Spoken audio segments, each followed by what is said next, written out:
how do I get some? Well, a lot of people have asked me, and a lot of people come to the Bitcoin tutor to figure out how to get Bitcoin, but not just Bitcoin, a number of the other cryptocurrencies that are popular today. The easiest way to do that is with a number of online exchanges that are available.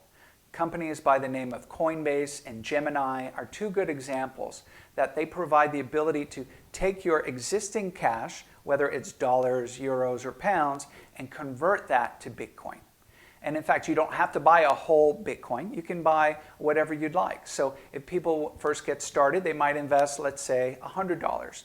And you can then take that money and buy $100 worth of Bitcoin. So that is how people get into Bitcoin and how they get out using the same kind of online website, basically. It's called an online crypto exchange, where you exchange your fiat or your traditional money for your crypto money.